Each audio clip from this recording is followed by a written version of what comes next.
The Earnestly Speaking podcast is a show that is founded on free-flowing conversation and may at times venture into mature subjects. Listener discretion is advised.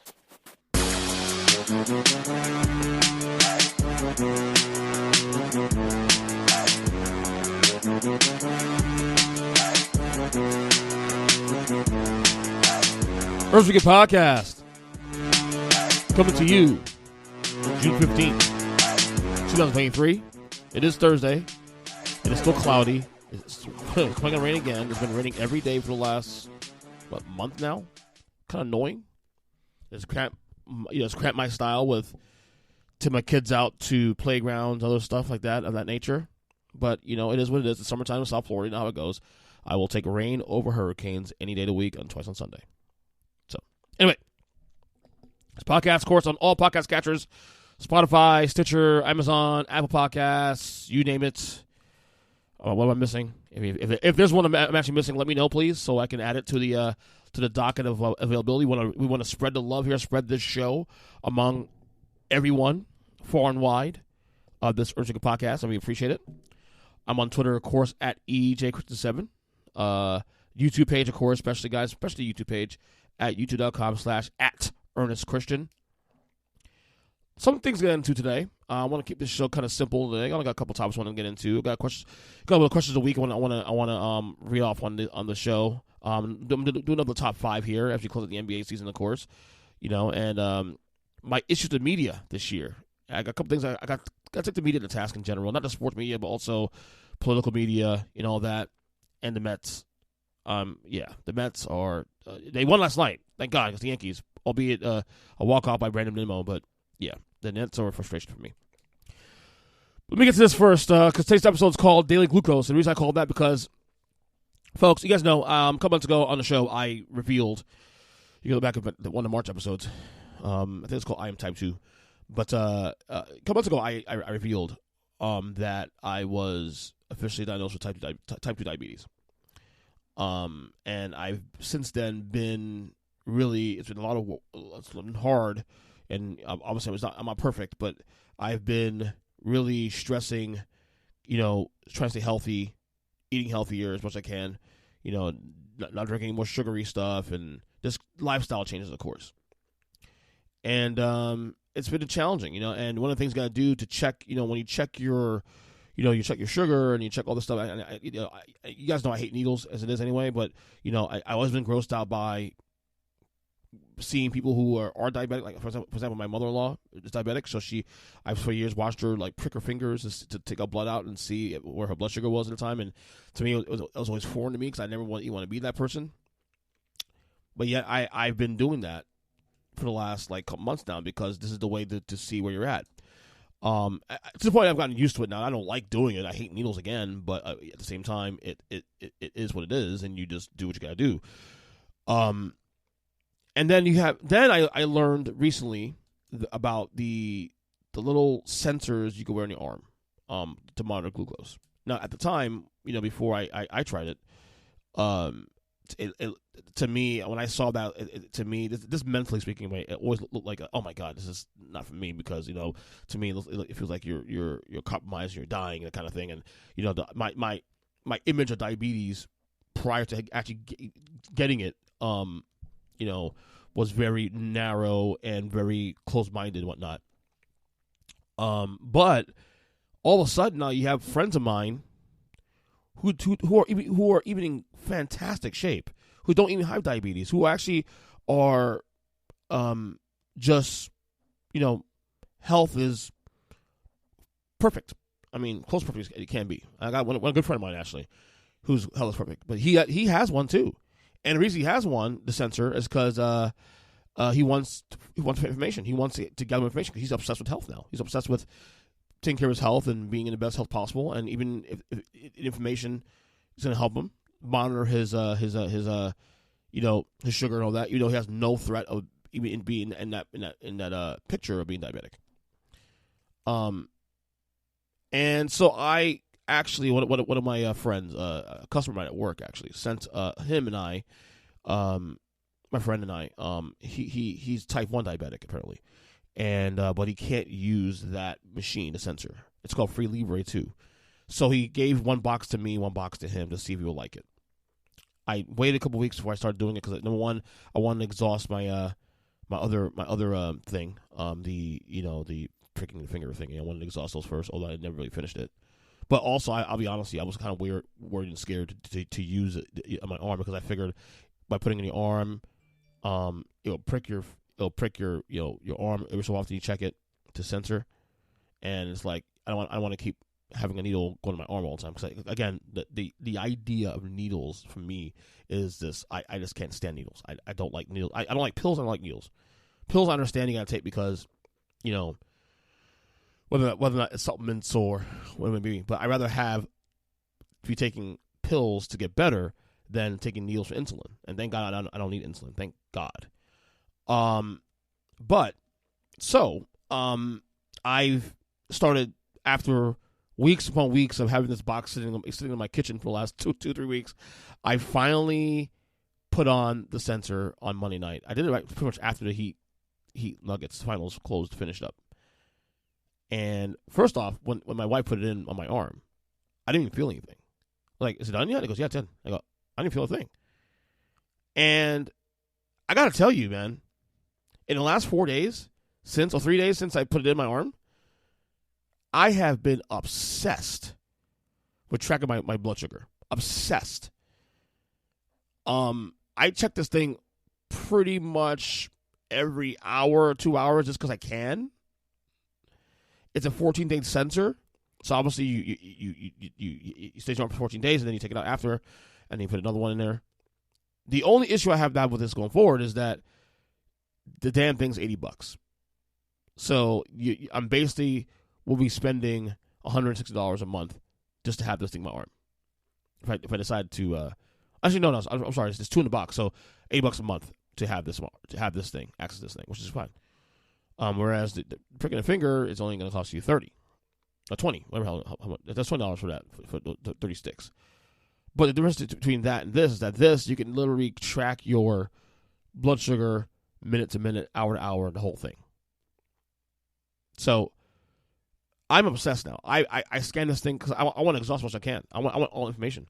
And when my buddy did it first before I started using it, he was doing the same thing too. He was checking it every so often just to see where he was at, and his numbers are fantastic. I don't think he had anything number higher than 114. I had numbers going to 200s actually. I did a test on it, and I don't know why I did this, but I had 2 bowls of cereal with bananas on each of those bowls on Tuesday morning, and my blood sugar skyrocketed to 270. Which is way out of the range where you need to be. And then, so obviously, as you guys know, I take metformin to lower my blood sugar. 5 hours later, it goes all the way down to 99, where it should be, right in that middle. And I was stunned because tracking it from hour to hour, and you can see it, like the graph and all that. Like to be in range, you got to be between I think it's 70 or 80 to 150 is to be in range, or 160 to be in range. They call it the green zone, kind of like Tom Coughlin, the green zone. But I am obsessed with this thing now, the free Libre 2 sensor. It's what it does for me more than anything else, and this is what I'm hoping it does for me in the future if I continue using this, which I do. Hopefully, I'm probably going to end up budgeting this into my monthly priorities.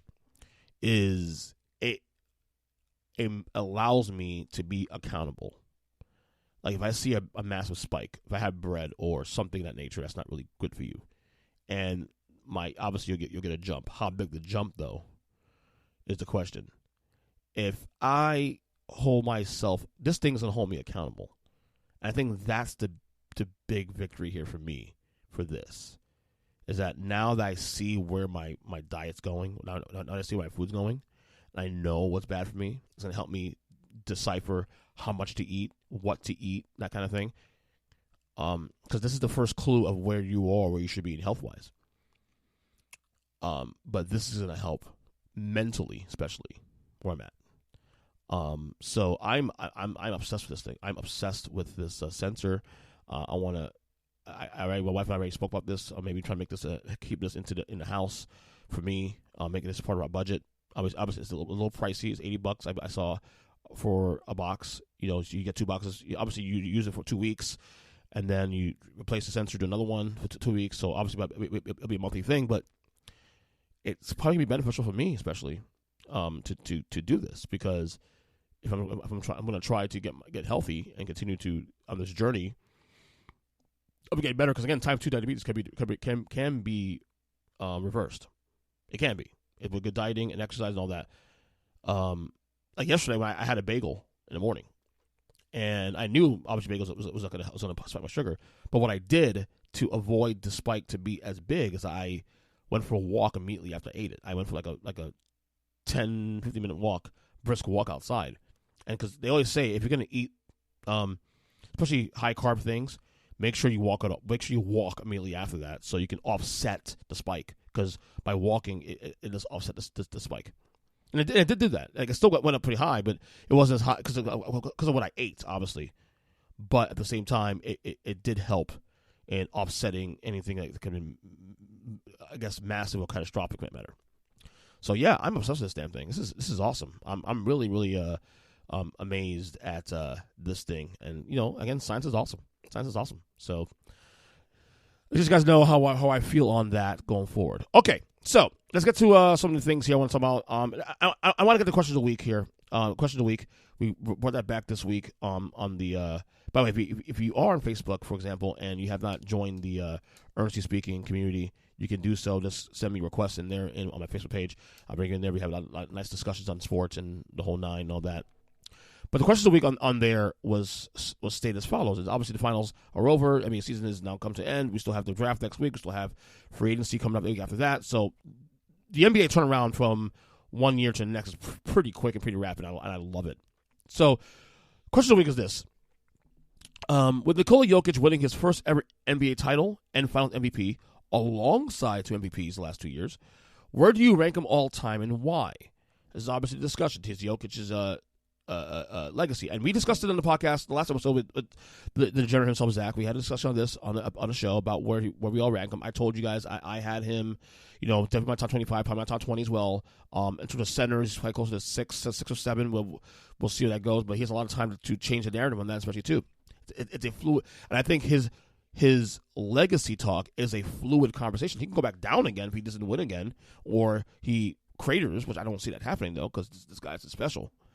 So we put up the question to folks on Twitter and on Facebook. So let's start here on Twitter first with Tori Spears, my boy. He says that he's a top 5 center all-time and top 25 player all-time, NBA champion, finals MVP, 2-time MVP.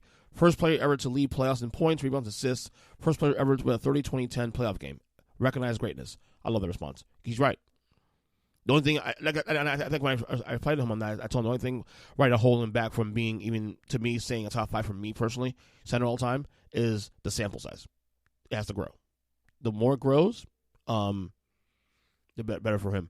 Zach did say on the show, by the way, too, he did say he's rated top 5. He has Elijah, him passing Elijah one, which I don't necessarily agree with that one, but I think that's an argument. If he wins the second ring and continues to be dominant in that fashion, we have that conversation. All right, Kyle, my man Kyle, regular to the show, of course. He goes, yo, knee jerk. That's me, of course. Stop being like the lamestream media and having the all-time convo before someone's career is over.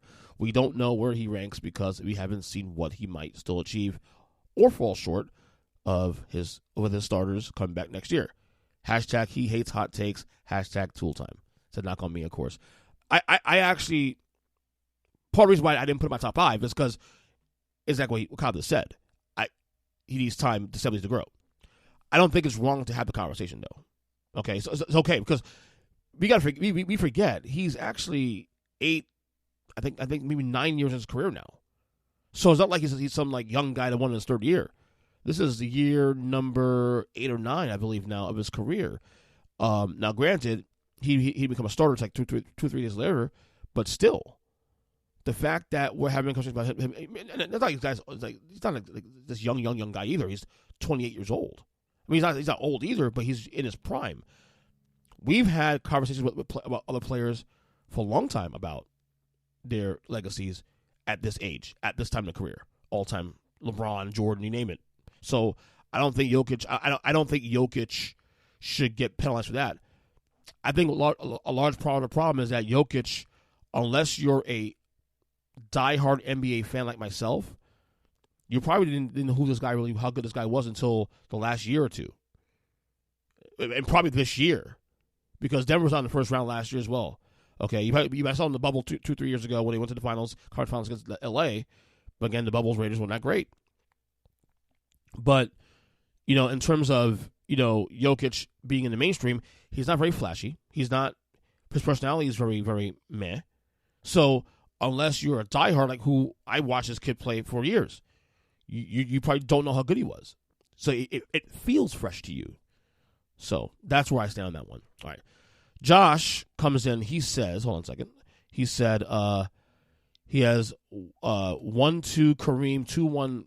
He has 1 Kareem, 2 Bill Russell, 3 Wilt, 4 Shaq, 5 Hakeem, 6 Moses, 7 Jokic. Not quite top 5 center yet. Could easily pass Moses and probably will pass Hakeem 2, but the other 4. He's also a top 25, 30 player of all time. During the 75th anniversary team, I kept coming asking about his Joker. Worth noting, and I know a couple people have referenced this before too, also on this. I appreciate that, Josh, for that. Is when they put up that 75 list, Jokic had just gotten his first MVP, and even though he deserved it, there was no one really saying he was an all-time great at that point yet. That started last year, honestly, with a second MVP. So the timing is a little bit off on that, but I get what you're saying there. Certainly now you did the list now. If you redid the list now, now the 77th anniversary, Jokic would be in the top 75 without question. So that's the issue. He made a massive jump last year and this year too. That if you have this conversation again this year, top 77 or 75, but 2 years before, he'd be in there. So let's go to Facebook now to the community page. Nick says top 20 all time. Still many big men ahead of him on the pecking order. Shaq, Hakeem, Wilt, Kareem, Bill. It's all. Yeah, I agree with that, especially too. Same idea. Sean says, I think it's more of his potential to be an all-time great. Definitely showing more promise to be a top 20 all-time. I think he's there already personally. I already said that. He's there personally. Top 20. Those numbers are undeniable. And the way he's going and the way this team's constructed, they're probably going to be winning another ring going forward. Dynasty, I don't know. Michael says, one of the all-time greats, definition of the MVP, he's a threat on both sides, and willingness to share the rock literally makes everyone around him better because of it. Should have had the regular season MVP as well. He does way more than score. Now, everything but the regular season MVP thing I disagree with. Because again, people are using legacy and all this to define that. I still think Embiid was the MVP. That's my opinion personally, okay? Because again, we tend to use other arguments outside the what is structured set to be 82 game sample. Okay, the MVP is a 82 game sample size. I thought Embiid was a little bit better this year than Jokic, in my opinion. Okay, that's it. You can't use what happened after the last game of the season, before the first game of the season, as your argument. Okay, it's about the 82 game sample. Okay, now that being said. And I said this on the podcast with Zach yesterday. On Tuesday when I dropped it. Or Wednesday, whatever the hell was I dropped it. The last episode. On my top 10 list next year when I start it, Embiid will be going down the pecking order actually, despite the MVP, because of the playoffs. Because that's a separate argument. When I do a top 10 list, it quantifies everything, not just the MVP, but also the regular season. Jokic, who was number 6 on my list coming to the year, will be number 1 on the list. So it's two separate arguments when it comes to that. So that's all I'll say to that. But thank you, Michael, for your response here. And finally, Patrick says number 16 on that top 20, number 16 on that top 75 list is where I put him.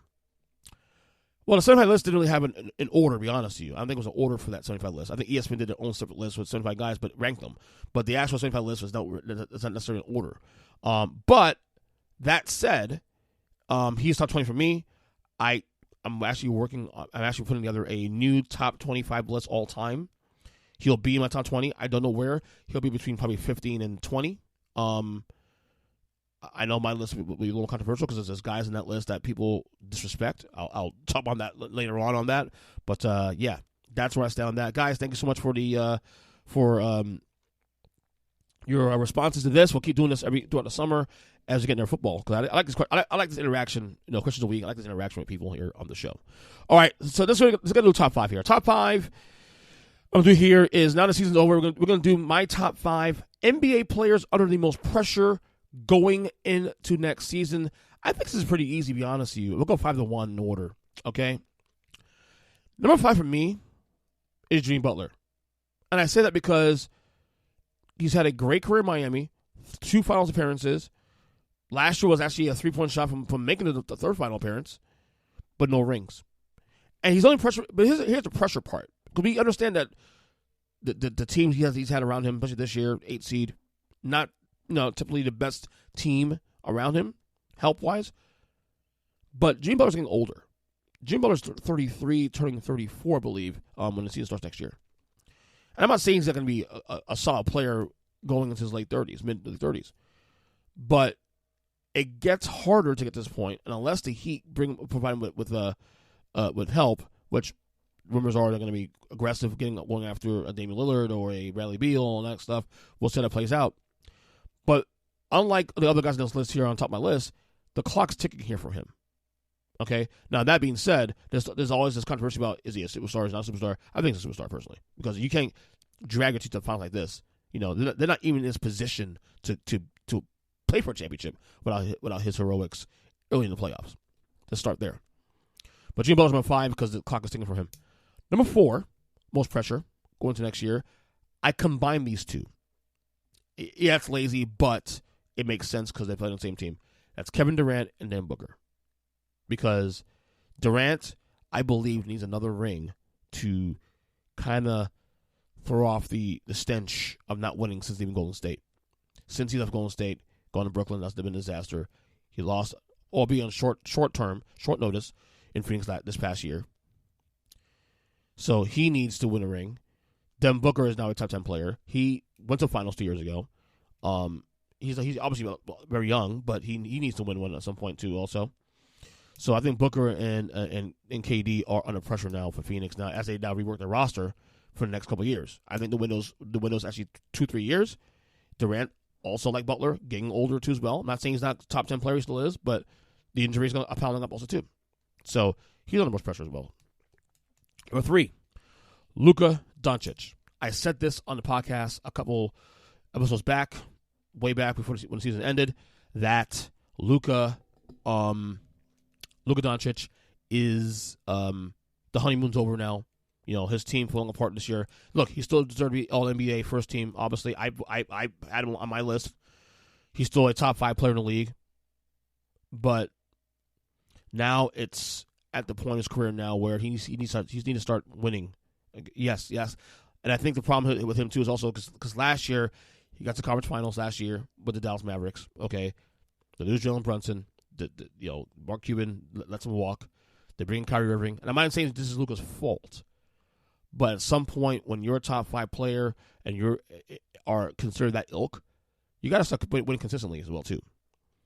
They're probably going to resign. I mean, I had to guess they're probably going to end up resigning Kyrie Irving because they gave a lot of pieces for him, which means Luka's timetable now. I mean, obviously he's young, so he has a lot of time to win, but the pressure now, you're a top 5 guy. So at some point, we got to see some progress. I'm not saying he's winning an NBA championship next year, but he's got to get to the playoffs, make a deep run at least. At least the conference finals. At least conference finals next year. Okay, because we know Dallas teams not as good as Denver and Phoenix and Golden State and all that. We know that. But at the same time, he's got to get back to the playoffs and win a couple rounds to, because there's pressure there. He's a top 5 player. And if you're being, treated as such, you need to be judged as such well, too. Those are the rules, right? Number 2 on my top 5 most players with most pressure entering next year, I got Joel Embiid. And I flirted to put him number 1 because on top of Philadelphia flaming out this in the second round, in a series that they probably should have won. Because remember, Philly won Game 1 against Boston without Embiid. Okay? Philly had a chance to close out the series in Game 6. And however it may be, whether it's James Harden's fault, whether it's Doc Rivers' fault, or Embiid, this is Embiid's team. And it doesn't look good on top of that not only do you not at least beat Boston against the conference finals, you also, the guy that you, last 2 years, you've been battling for MVP, for supremacy of the best center in the league and all that, Nikola Jokic actually wins the title this year, okay, and finals MVP. So Embiid's stock in comparison to Jokic, while fair and unfair, is a little bit lower now, okay? In fact, I already said, he's going to fall down my list a little bit this year because of the fact that when it was time to be big time, be the star, be the man, he didn't come through. And again, you're the MVP. You said it's important to you. You won the MVP. And what happened in the playoffs? You didn't come through for your team. Again, is it James Harden's fault? Maybe. Is it Doc Rivers' fault? Maybe. But you're still the guy. And again, if you're the MVP and you're a top 5 player as you say you are, we're going to treat you as such. And I'm a guy who loves Embiid. I think Embiid's fantastic.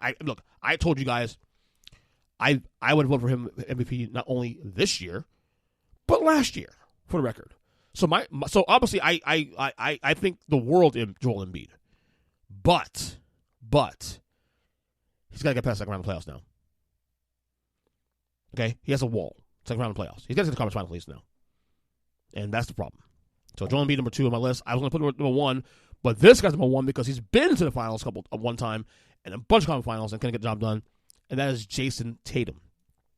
And you guys know I've been talking about Tatum a lot, throughout the playoffs about how he's a frustrating start for me because to me he's top 5 talent, but I couldn't put my top 5. Although I'm probably going to end up putting my top 5 this year by default because a lot of players have come down in quality. And look, I can't ignore the offensive prowess of this kid. He's a fantastic player. It feels like something is just missing with him in terms of just the grit. Like I said it again, if you give him Jimmy Butler's grit, he's the best player in basketball. It's not even close. That simple. Because the skill set alone makes him fantastic. This is a guy that's gone to, since being in the league, he's gone to four Eastern Conference Finals, okay? 1 NBA Finals. Maybe 5, actually. No, 4, yeah. Okay? So clearly he's been on the cusp. He's got a job done now. And with the Celtics now, with their issues, do they keep Jaylen Brown going forward, give him an extension? It's go time for Tatum now. It's go time. He's 25 years old. It's go time. Okay? So to me, he's under the most pressure entering next year. Again, 5-1, Jimmy Butler at 5, Kevin Durant / Devin Booker at 4, Luka Doncic at 3, Joel Embiid at 2, and Jason Tatum at 1 for most pressure in the league next year. All right. Couple of things here if we get out of here. Baseball talk. The Mets. The New York Mets right now, as of recording, are 32-36. They have been horrendous this year, given the what they did last year. Granted, they played on the finals last year, but they were a 101 team last year. 101 wins, in fact, last year. A lot of expectations coming to the season. You lose the ground, but you sign Verlander. You still have Scherzer, Max Scherzer, of course. This team has been so disappointing this year. And if you listen to this podcast for years, you probably years back, I said this about how I will treat the Mets moving forward. That I am now at a point now where I'm going to treat the New York Mets like a TV show. If your show that season is good, I'll keep watching. If it's not good, I'm checking out. And right now, I'm pretty much on the verge of checking out for the Mets right now. Because the letdowns is just bad. They've lost to teams. They've lost. They got swept by teams they shouldn't have this year. This team looks uninspired. Meanwhile, you have the Marlins, and obviously the Braves are the class in that division, but you have the Marlins playing well this year. Philadelphia's gotten hot as of late. The Mets are just milling around. And look, there's a lot of time left. You still got all of this month. You got July, August, September to make ground up. And in baseball, things can move that quickly. But thus far, what I'm seeing for this Mets team has not been inspiring. So I'm kind of checking out. For me, it was great that had a distraction last 2 months, the Miami Heat and their finals run that came up short, was a great distraction for me. Because even though I still follow the Mets, I wasn't as laser focused on the Mets because I had the Heat to distract me for 2 months going to the playoffs. But now that the season's over, baseball now is my bridge into football next year, and my Mets are not playing well. In fact, they're playing well below standard for this roster. And I don't want to hear about we got a problem with Buck Showalter. He ain't the problem. This roster is good enough. This roster is good enough to win. Okay? These players got to play better. This is the highest paid. I think this is the highest payroll in baseball. So clearly the owner's done his job. Buck Showalter could do all he can do. Play better. How about that? Play better. You got Lindor. You got Alonso, who's out for a couple of weeks now, but P. Alonso who led the league in home runs prior to his injury. I think still is right now currently, but you have Scherzer and Verlander. You have all these pieces there. Play better. It's not the players here now, man. I don't always want to have like the conversation. Well, you know what? We just blame. The manager, fire the manager. No, that doesn't work. No, that's not going to help anything. Firing Buck Showalter is not going to help anything. We always want to blame someone. How about the players get off their ass, and play better? So for now, I am checking out on the season probably. I don't know if any Yankees tonight. One more game with the Yankees tonight, I believe. But if I'm giving it till this weekend. If they don't end this series with a win, like tonight with a win, and then the next series with 2 or 3, at least 2 out of 3, I'm checking out for a little while. So I am not allowing the Mets to stress my ass out this summer. Okay? I'm not allowing that to happen. Bottom line. So, all right, last thing we got out of here. I want to talk a little bit about media and how media has been pissing me off as of late. And not just sports media. Because I got issues with sports media as well, too. But even political media. And I got into a conversation about this on social media today. I know my boy and I, Big Jim, got into it a little bit. We agree to disagree, and it's fine. I respect his candor. I'm sure he respects mine as well, too. But, so Donald Trump, after getting arrested on Tuesday, had a speech he did. I don't know where the hell it was. Who gives a shit? Doesn't matter where it was. But he gave a speech, basically saying he's innocent on these charges, this and that, and he's probably spewing lies in the process, which is what he does, which is fine, whatever. But my disdain to the media and how they handle that, for example, MSNBC did this, and so did CNN, is that they decided not to air that speech because, quote, well, I was saying quote, but because they don't want to publish his lies. And I understand why they're doing that. I totally understand why. And I agree what they're saying, but here's the thing. And I know people disagree with that. I don't care. This is just my opinion. I think it's more beneficial to have the lies out there. Because to me, when you're suppressing something, it makes you look super suspicious. I was going to say superstitious, but suspicious. Okay? Like, I always say, too, also with racism. I want my racism in the open, so I know who you are. It's more dangerous when it's hidden. This is shit I expect from Fox News. Because Fox News does this shit all the time. But Fox News is not a real sports, a real news organization. In fact, that is actually court ordered. That's actually mandated by the court. That is not. They're not a real. They are actually an entertainment organization, not news. CNN and MSNBC, doing this is a little more low hanging fruit for them to do because I actually expect more from them because they are an actual news organization. And Rachel Maddow sitting there and who I respect, sitting there and saying we're not going to air these lies because this and that.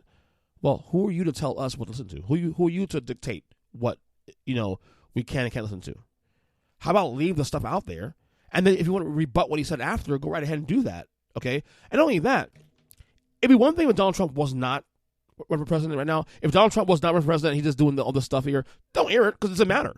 But this is a man who's running for the highest seat in the land. Okay? You want that stuff out there. So when you are deciphering the lies, you can do that, and it's on record. Now, if I see a lie or whatever, I can't dispute it because we don't know. We didn't see it. It's hearsay. Leave it out there, for folks. That way, when you rebut him, he can't say, well, I didn't say that. No, it's out there, and this is the facts. So I don't like the idea of the news, whether it's right or left, telling me what I can and can't listen to.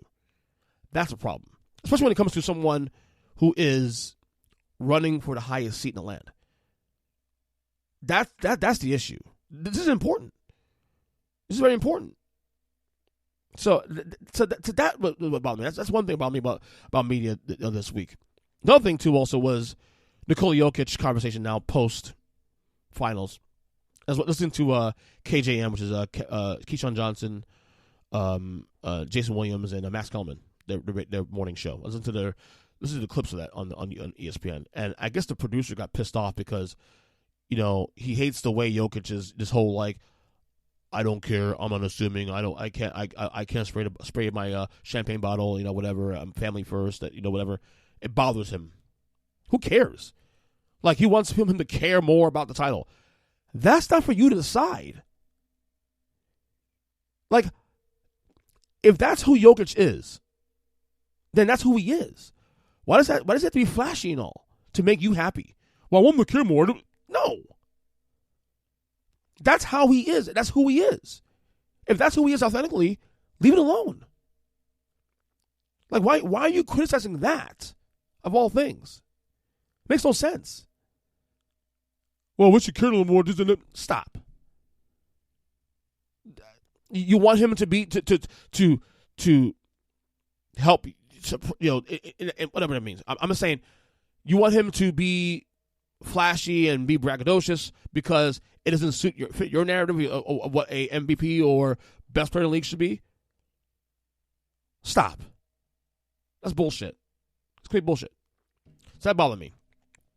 And then you had Mike Breen, who appeared on Dan Le Batard's Sloppy Sessions podcast this week, and he even said himself that he hates what sports media has become. Here's a quote: "I hate it. Journalism has become criticism, and I hate that. The people feel like they have to be critical to be considered a good journalist or to be a good analyst. And there's so much out there that it's difficult to put yourself in that position. We all make mistakes. I make mistakes on the air. Players make mistakes on the court, and it's just become too critical. And it's not just having to be critical; it's the words that are used in the criticism. I've always felt I'll criticize somebody, but I'll only use words I would say to their face." That's Mike Breen, broadcaster for ABC. Of course, broadcast the finals. Broadcast his 100th finals game on Monday. Congratulations to him, of course. And I think there's a tapestry there in terms of, a fine line between criticism and being an analyst. I think on one hand, we do tend to over criticize. I think there is. I think the Skip Bayless stuff of the world, for example, is over the top because I've seen him go to the point where he's insulting people, calling Chris Bosh Spice, all this crap. On the other hand, though, we have gone a little soft in society too. Also, there is room to be critical. There's room to be an analyst, and it's a fine line. You can be critical and be respectful, and it's okay to call out mistakes. I think my issue with media today, especially sports media, is doubling down on stupidity. That's my issue with media today. Is that people who are out there who double down on stupidity because it fits their brand. It's why people like him, Skip Bayless, frustrate me. It's like people like Clay Travis frustrate me because he doubles down on stupidity. I would respect him more if, with more information, your opinions come more well-rounded. But you don't get that. You don't get that anymore. Well, we get that in different phases of media. So, yeah, media has been up my ass. It's been frustrating. And this is the thing and I say with this show. Look, I'm a nobody. I'm a nobody. I'm a someone who does a podcast, who enjoys it. I have my friends and people in the media I'm cool with on here to talk and have honest discussions about things. That's all. And I wish most of the media was that way too. But again, media is bought and paid for. They all have agendas and all this stuff to deal with. So, anyway, that would do it for this podcast dated June 15, 2023. Again, I am on Twitter at EJ Christian 7. Real quick announcement also too. I'm going to drop the first basketball retrospective podcast that I told you guys about. I've been promoting that last couple episodes on this feed. There's a possibility I might just leave it on this feed as well too, because we're getting good numbers on this feed. I want to continue having that access to people. I also don't want people to have to keep subscribing to different feeds and stuff, so I may just leave that show and possibly wrestling show as well too on this feed, because on one hand there's a volume of shows I want to do with those shows, but I'm not entirely sure I'm gonna be able to do the volume of shows to justify at least in now. Now, if for example we start doing a bunch of shows in a span of like 6 months, we do like 50 something shows 6 months on those feeds, or those shows that may justify it having its own feed, then I'll probably consider putting on this feed. But for the time being, I don't see a world where I'll be doing those shows as often, because of this show especially too, because I prioritize this show first and foremost. And then as we get to the fall, I have the other stuff I do. I do the Huddle Up podcast. I still have to do Take the Wrestling every Thursday too as well. So I have other priorities. So I'm going to do those projects still, but it may not be at the rapid pace that I thought I might be doing it because of the schedule. So for now, the basketball retrospective podcast will be on this feed for the time being. And if things change in the near future, where it becomes a situation where I'm doing more shows of that to where it justifies its own feed, I'll put it on its own feed. So look out for that. I'm probably going to drop the first episode most likely next week. I have 2 episodes in the can already, so we'll see. We'll run with that. I'll get a little peek behind the curtain. The episodes are, one is a solo one by me where I give my 10 players that to me that describe me as a basketball fan. 10 players. And then the other one is, of course, my Zach Degenerate, of course, and we did a redraft of the 2007 NBA draft. Okay?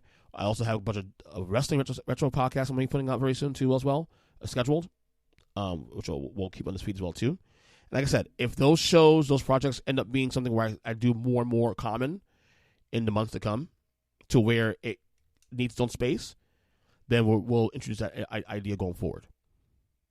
But for now, we'll leave it on this feed. The numbers on this feed are really, really good, especially too. So I want to continue providing, easy access for you guys for all the stuff I'm doing now going forward. So that will do it for this podcast. Again, June 15, 2023. Love you guys. Next episode, we'll see. Hoping the next couple of days. I'll be a draft up next week and call the things when I get off my chest. So till then, talk to you guys soon and stay up and God bless. Later.